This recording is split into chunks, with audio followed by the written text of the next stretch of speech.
Bismillahirrahmanirrahim. Sizlerge daha kenenirek düşüntүү болуш үчүн кошумча китептерден бир аз маалымат алып келдим. Могул жактар карасаңыздар болот. Караңыздар, баягы мынакей.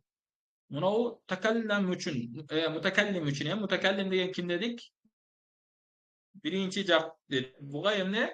Фаалту деген вазын колдонот. Биринчи жакка. Жана жекелик сан эмне? Фаалту дейт. Экилик саныга могул фаална деген дагы экилик саныга бардыгы ушул фаална экилик сан. Бул мутакаллимдин, то есть биринчи жакка колдонула тургандын арабтарда башка экинчи жак жана үчүнчү жактан айырмаланып эмне? Эки эле вазны бар. Фаалту анан фаална. Мен кылдым, анан мен экөөбүз болсок дагы же биз үчөөбүз болсок дагы эмне? Фаална деп жекелик саныгына фаалту деп айтат экенбиз, Ушул өзгөчөлөнүп моундай система менен жазылган. Ушуга дагы көңүл бурсаңыздар, дагы да силерге түшүнүшкө жеңил болот. Ал эми караңыздар. Мухотопто могу фаалту менен фаална мужской родкадан, женский родкадан бирдей кете берет. Бирдей кете берет. Эми караңыздар, мухотоп деген экинчи. Бугаттарга фаалта дей турган болсок, женский родко эмне? Фаалти деп касра менен, фатха менен айтсак, таанын үстүгө фатха койсок, сен эркек киши деп айтылат экен. Ал эми аял киши болсо фаалти, касра койсоң болот экен, сен аял киши кылдың деп айтылат экен, Ал эми эменин экинчи жактын сен экөөүн кылдың дегенде эркекке дагы аялга дагы эмне бирдей эле колдонулат. Кайсы? Фаалтума деген ушундай, ушул экөө эмне? Эркекке дагы аялга дагы бирдей колдонулат. Анын айырмасы жок. Эми муну кантип ажыратабыз дегенде, бул сүйлөмдүн жүрүшүнө карап айтабыз. Эгерде сиз эркек кишиге фаалтума деп айтатса, анда бул фаалтума деген сөздү мужской род үчүн колдону деп түшүнөт экенбиз. Ал эми фаалтума деп аял кишиге айта турган болсоңуз, анда муну бул аял кишиге колдонуптур экен деп ушинтип сөздүн жүрүшүгө карата түшүнөбүз. Баягындай бизде деле кыргыздарда сөздүн жүрүшүнө карата маанилер чыга берет, Сөздүн жүрүшүнө карата маанилер чыга берет. Мисалга алганда, кара деген сөз бир эле учурда бир канча маанини берет да. Мисалга, аттын түсү кара десем, же болбосо телефондун түсү кара десем, эмне? Анда бул жерде свет же болбосо өң түскө айтылып жатат дейт экен. Ал эми менин телефонума кара дей турган болсом, анда бул жакта карагын, тиктегин, көзүң менен ушул нерсени көргөнүң деген маани берет. Ошол сыяктуу эле буларда да фаалтума деген аялгадан эркекке колдонуп берет. Жаңыгыдай сөздүн жүрүшүнө карата аялга айтылып жатса, значит аялга экен деп, женский род экен деп колдонду деп билебиз. Эркекке айтса, же болбосо эркек мужской родко тиешелүү болгон сөзгө айта турган болсо эмне? Анда бул мужской род үчүн колдонулган сөз деп билет экенбиз. Ал эми ушунун көптүк түрү силер деп айтканда эмне? Фаалтум деп айтат экен мужской роддо бул. Ал эми фаалтунна деген женский род экен, Кээде ушундай биз азыр жаттаганда бизге жеңил болуусу үчүн мынакей Сарф Нурда Нурмухаммед Колдошев дагы бизге жеңил болуш үчүн ушундай кылып жаттаганга сонун кылып берди да, муну жатташ жеңил. ما فعل ما فعل ما فعلوا ما فعلت ما فعلت ما فعلنا ما فعلت ما فعلت ما فعلت ما فعلت ما فعلت ما فعلت ما فعلتن ما فعلت ما فعلنا деп ушун жаттайбыз. Бирок кээ бир ушундай китептерди ача турган болсоңуздар, булар моундай түрдө жазылган болот. Ошого чаташып калбаш керек да. Жаттаганда эмне түшүнүп жатташ керек, Түшүнүп жаттай турган болсок, иншалла биз моундай схемаларды көргөндө деле же болбосо башка китептер башкача жол менен жазганда же алардын колдонуу системасы башкача болгондо ушундай башыбыз айланып калбаш керек, Мисалы көптөгөн китептерде дагы жанагы биз жаттагандай эле жол менен берет. Мисалга караңыздар, мынакей Дорабаныкы мындай берген. Баягындай эле фаалага окшош. Фаалугу. Бул жерде эмне? Дорабу. Баягы мен айткан системалар. Могул аягына алиф кошулду. Бул жака вау кошулду, Бияка та кошулду. Бияка та менен вау, алиф кошулду. Биякта нуну нисва кошулду. Биякта та кошулду, туна кошулду. Ошол эле. Могул жер фаалтума деди. Бул жакта эмне болду? Дороптум болду. Бул жер фаалтуна болсо, бул жакта эмне болду? Дороптунна болду. Могул жерде фаалту болсо эмне? Доропту. Фаална болсо доробна болуп, ушундай болуп эле өзгөрдү, Оңой эле. Ал эми гаиптер үчүн, то есть ал деп айткан, гаип деп эмне? Алыбызда жок да, ал адам уже эмне? Биздин алыбыздан кетти же келе элек. Ошого тиешелүү сөздөр. Мисалга мен бирөө айтылып келе жатат, аны ал деп колдонот. Сен деп колдонсоң катан. Эгер дегенде ал менин алдымда жок да, ал алыста жүрөт. Же болбосо менин көз алдымызда жок, ошондуктан ал деп колдонобуз. Арабтарда дагы колдомо ошондой эле эмне? Эгерде бирдик сан болсо, фаала деп колдонот экен. Бизде кыргыздарда эки эле орун да. Ал анан алар бүттү. Ал экөө деген сөздү кошобуз. Буларда экөө деген сөздү кошпостон эмне экен? Фаала дейт экен. Ал эми женский род болсо фаалата деп айтат экен, мынакей. Мужской родко фааля, женский родко фаалята. Ал эми көптүк сан болсо, алар деп айткан сөз, алар кылды, аткарышты деген эмне дейт экен? Фаалу дейт экен. Ал эми женский род болсо, фаална деп ушинтип эле колдонот экен. Түшүнүктүү элеби? Эми биз баягы өткөн majhul, булар бардыгы маалум эмелер, исбаттар болуп жатат. Исбат дегенде башына ма келген жок, караңыздар. Ошондой эле мына. Жекелик могул жакта жекелик сан болгондо фуайлту деп айтат экенбиз. Ал эми көптүк сан болгондо мутакаллимде фуайлна деп айтат экенбиз. Экилик саныга да көптүк саныга да ушул эле колдонот деген сөз. Ал эми экинчи жак болсо фуайлта дейт экенбиз. Мужской родко, женский родко фуайлти дейт экенбиз. Экөө боло турган болсо фуайлтума дейт экенбиз. Ал эми алар көптүк 3 жагынан көп болсо фуайлтум же фуайлтунна деп колдонот экенбиз. Ал эми гаиптер үчүн фуайла фуайлат болот, женский роду. Экилик сан болсо фуайла болот, мужской роду, женский роду фуайлата болот. Көптүк сан болсо фуайлу, не фуайлна. Баягы эле система. Эмне? Башыга фа барабарыны домма кылабыз, анан айын барабарын касра кылабыз, Фа барабарын домма кылабыз, айын барабарын касра кылабыз, аягыны буга чейин кына жаттаган болсок, ошол бойдон калабыз. Канекей, анда могул жактан көрөбүз. Караңыздар туугандар, мына. Дуриба болду, Бул эмне? Majhul формасы. Фейл мади majhul. Дуриба көрөсүз, мана башында фа барабарында калиманы доммалуу кылдык, айын барабарында касраны эмне кылдык? Касралуу кылдык, Мынакей туугандар, могуну биз билебиз да. Мен эң биринчи сабакта ушуну жакшылап билип алыңыздар, негизи таман дебедимби да? Мынакей фа барабарында бул жакта нун келе жатат. Эгерде биз дороба дей турган болсок, эмне?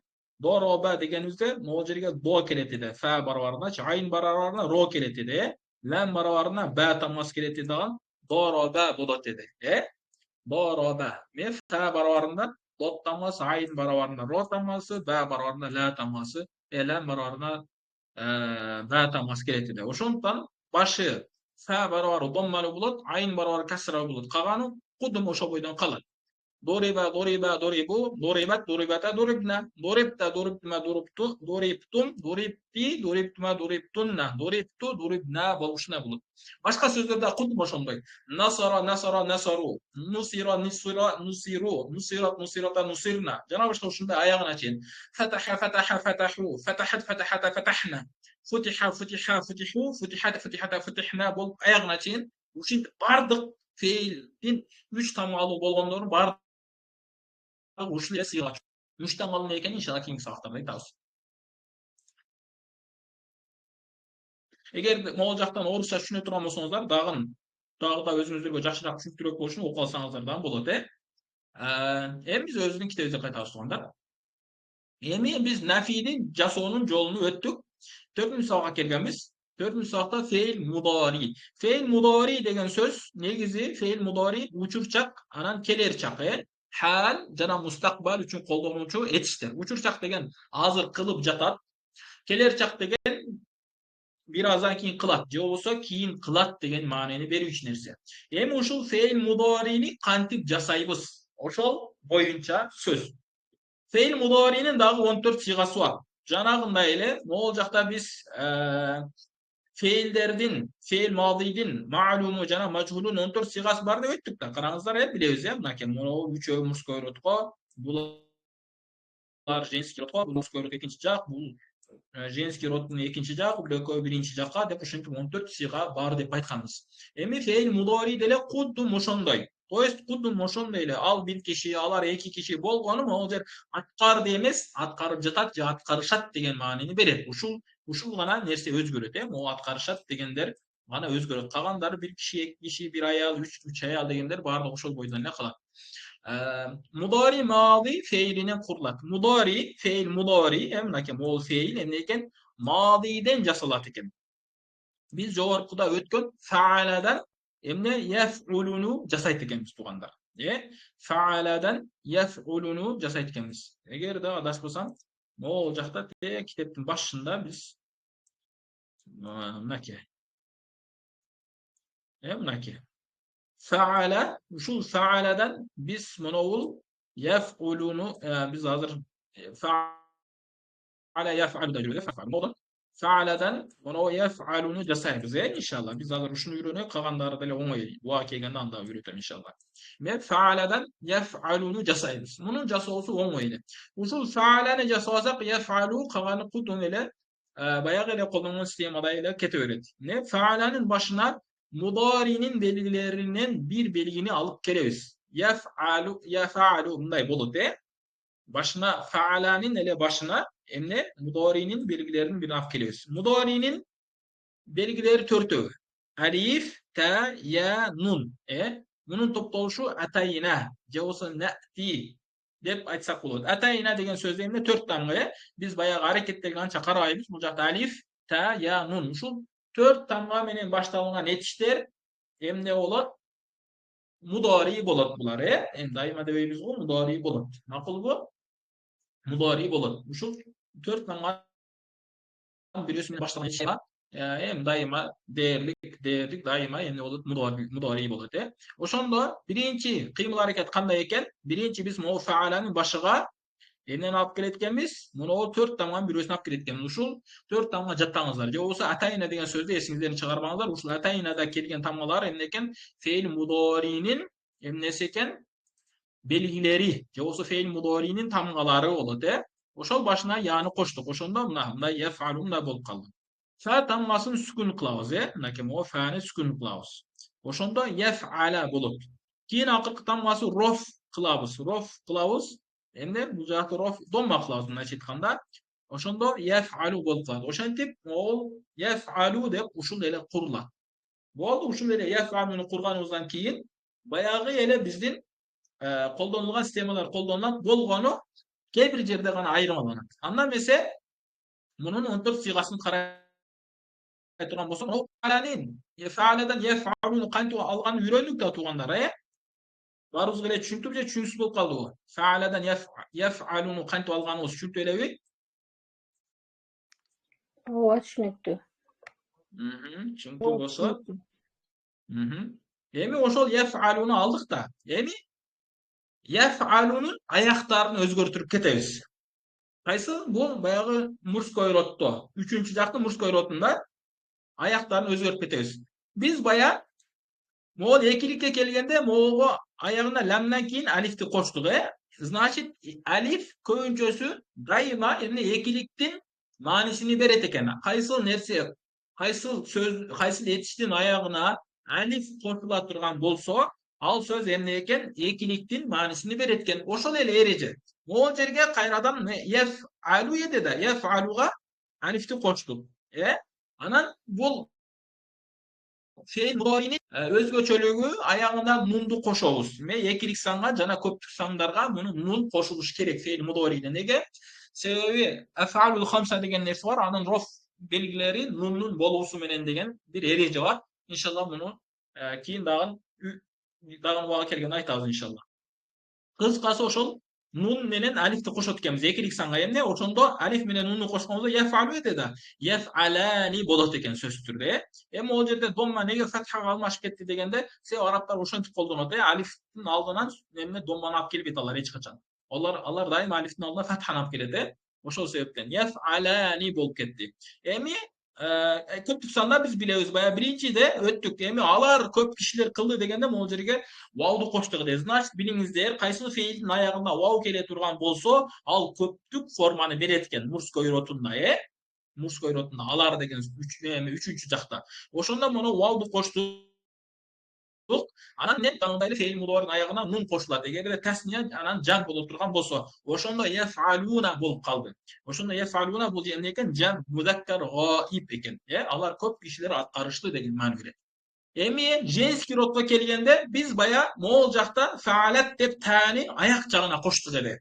Эми эгерде биз дагы жаңыдай фааланын аяк жагына таани кошуп кое турган болсок, анда бул феил мадийден айырмасы жок болуп калат, Биз жаңы фааладан жасап жатабыз да, бул яфалунучу, яфалу жасадыктан анан аягына кошуп кеттик. Эми ошол себептен муну я деген эмне экен? Бул могул ялар, 3 ялар эмне?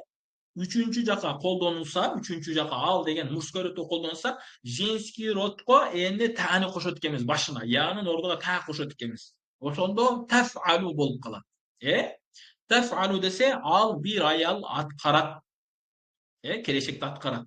Ал эми экилик болгондо баягындай алиф менен нунду кошобуз, анан женский род болгондон башына тааны кошобуз. Тафалани болуп калды, алиф экиликти билдирет деп айттык. Нун fe'l mudoriga qo'shilish kerak dedik. O'shunda taf'alani boshına ta'ni qo'shganmiz, bu женский rod bo'lgani uchun ta'ni qo'shdik. Al endi женский rodning ko'pligi, женский rodning ko'pligi yaf'alna bo'lib qoldi. Endi nega buni boshiga ta'ni qo'shmadik, taf'alna dedik desek, anda bu joqda endi arablar buni o'shal yaf'alna deb qo'llanadi. Bunun o'ziga yarasha başka ereceleri var. Canadan Arap negizgi erecesi Araplar üçüncü kollanat. Hem de yef'alna deb kollanat. Bu hem de alar köp ayallar atkarışat degen manini beret eken. Fe'l mudoriler mo'l yerde bizge kıskartıp turup ele atkarışat dep kelip jatat. Bolbosa bul atkarıp jatat degen iki manini bere berет. Sözün jürüsüne karap berет. Bирок көбүнчөсү fe'l mudoriler hem de mustakbaldın manisini bergенден bu jaktan köp işletilgen maninin birösi keldi. Ala hesabı ihtilaf yani. Bu jaktadan kebir talaşlar var, kebir alimler çok mustakbal madde ve hal üçün köp işletilir dese, kebir yok mustakbal üçün köp işletilir deyip oşol sebepten. Emi bu ikinci jakta sen kıldın degende baya biz emne dedik ede faaltah dep ayağına tani koştuk ede, faaltuma faaltum dep bunday kılıp koştuk ede sen degen sözgü.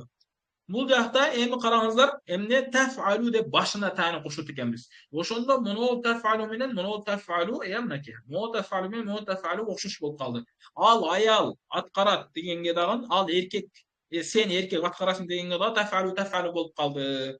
Nege desek emne Araplar uşintiп колдонот экен. Жаңадай сөздүн жүрүшү менен ажыратып кете берет. Буну аялга колдонса ал аял экен деп түшүнөт. Sen деген колдонса taf'alu деп кете берет экен. Ошондой эле taf'alani. Экилик санга мужской роддун экилик саныга да taf'alani. Ал эми ал аялдар ал эки аялгадан taf'alani деп колдоно берет экен. Ал эми taf'aluna жок, бул окшобойт. Бул taf'aluna деген sen дегенге гана колдонот. Неге дегенде биз могу жерде айттык. Женский род коюлна өзгөчөлөнөт мында дедик.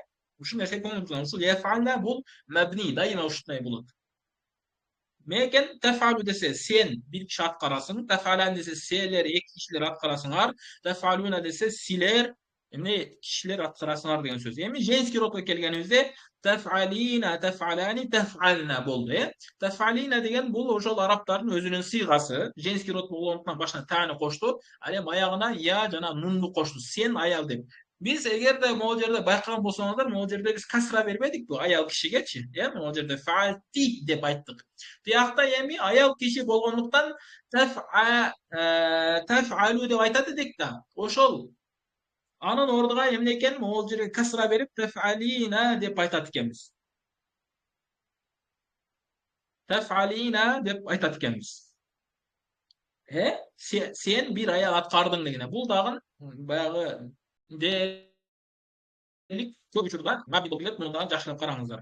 Ал эми tef'alani деген моного окшош эле, мынакей могого дагы окшош, могого дагы окшош. Үчөөбү бир окшош сыйга. Бунун жана айтып кеткендей сөздүн жүрүсү карап ажыратып кетебиз.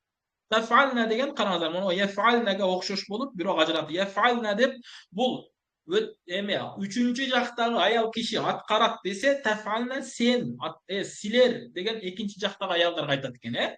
Al endi af'alu dese başına men atkaratken başına nundu koşsa nef'alu dese biz bolat ekemiz. Karasanızlar moğol yerde fa'alna dep ayağına nundu koştuk bu jaktan nundu başına koştuk.